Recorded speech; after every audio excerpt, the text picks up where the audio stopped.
દરેક નીતિની સામે કાયદાની રીતે ઊભો રહેતો SSK ન્યૂઝ ચેનલ।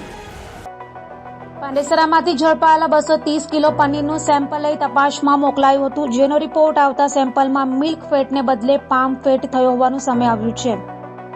સુરતના પાંડેસરા વિસ્તારમાંથી 230 કિલો શંકાસ્પદ પનીરનો જથ્થો મળ્યો હતો। વલસાડથી લવાયેલો આ પનીરનો જથ્થો આરોગ્ય વિભાગે સીલ કરી તેના સેમ્પલો લઈ હેલ્થ લેબોરેટરીમાં તપાસ માટે મોકલ્યા હતા, જે રિપોર્ટમાં પનીર સબ સ્ટાન્ડર્ડ હોવાનું જણાઈ આવ્યું હતું। પનીરમાં મિલ્ક ફેટને બદલે પામ ફેટનો ઉપયોગ થયો હતો। એટલું જ નહીં, બાઇન્ડિંગ માટે સ્ટાર્ટર્સનો ઉપયોગ કરાતો હતો। હવે આ પનીર લાવવામાં આવ્યું હતું, તેઓ સામે એજ્યુકેટિંગ કોર્ટમાં ફરિયાદ દાખલ કરાશે તેમ જણાવાયું હતું। દસ 12 દિવસ પહેલાં પાંડેસરા વિસ્તારમાં એક ટેમ્પોમાં શંકાસ્પદ પનીર મળી આવેલું।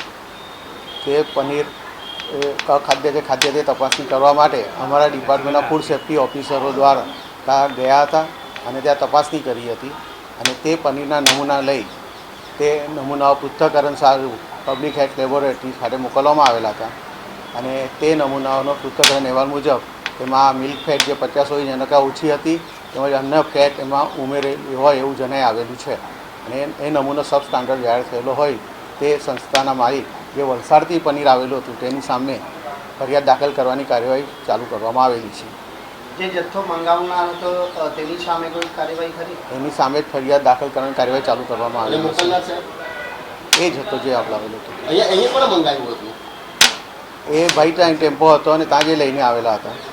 ઓકે, પનીરની અંદર સ્ટાર્ચરનું પણ કંઈક પ્રમાણ મળી આવ્યું છે? પનીરમાં કોઈ અન્ય ફેટ ઉમેરાયેલું એવું માલુમ પડી આવેલું છે અને એમાં જે મિલ્ક ફેટ હોવી જોઈએ તે ઓછી છે, ધારાધોરણની છે।